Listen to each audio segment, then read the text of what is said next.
তো ফ্রেন্ডস, আজকে আমি বানাবো সুজির হালুয়া। এর জন্য আমি নিয়েছি 100 গ্রাম সুজি। সুজি আমি কড়াইয়ে বসিয়ে দিয়েছি। এই দেখো সুজি এখন ফ্রাই হচ্ছে। সুজি করছি আমি কাউ ঘি দিয়ে, একদম পিওর এই যে ঘি, দেশি কাউ ঘি।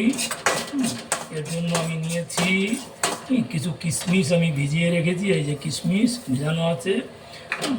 আর আমি আরেকটা বর্তনে চাশনি বানাচ্ছি। ওখানে আমি হাফ লিটার জলের ভিতরে আমি চিনি দিয়ে দিয়েছি। এই যে জলের ভিতরে চিনি দেওয়া আছে, দিয়ে এটাকে ফোটাচ্ছি, চাশনি বানাচ্ছি। তাতে দিয়ে দিয়েছি 2টো এলাচ, এলাচটা ফাটিয়ে দিয়ে দিয়েছি। এখন আমি সুজিকে ফ্রাই করছি। সুজিটাকে ব্রাউনি ফ্রাই করতে হবে। ব্রাউনি ফ্রাই হয়ে গেলে আমি বাকিগুলো অ্যাড করবো। সুজিটা এখন ফ্রাই হচ্ছে, মিডিয়াম ফ্লেমে সুজিটাকে ফ্রাই করব। সুজিটা আমার ফ্রাই হয়ে এসছে।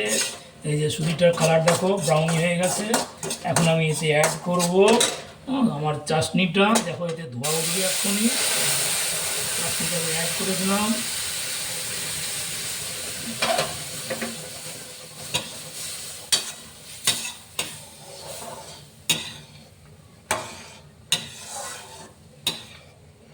এতে আমি এখন দেব হচ্ছে দুধ, হাফ লিটার দুধ। এই যে এখন এখানে আমি রেড কাপের দুধ নিয়েছি, হাফ লিটার দুধ। দুধটা আমি এতে অ্যাড করে দেবো।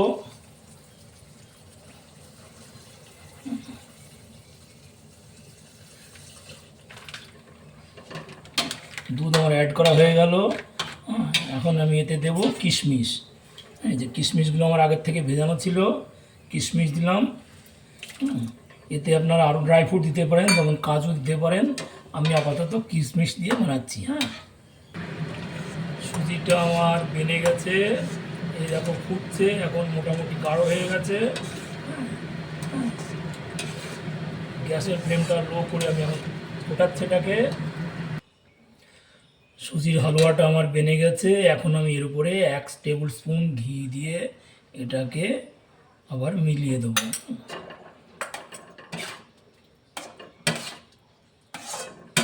আর আমি এখন গার্নিশ করার জন্য এখানে কাজু রেখেছি। কিশমিশটা তো আমি আগেই দিয়ে দিয়েছি ভিতরে। এখন গার্নিশ করার জন্য আমি এখানে উপর থেকে কাজুটা ছড়িয়ে দেবো এর উপরে। আমার সুজির হালুয়া কমপ্লিট হয়ে গেছে।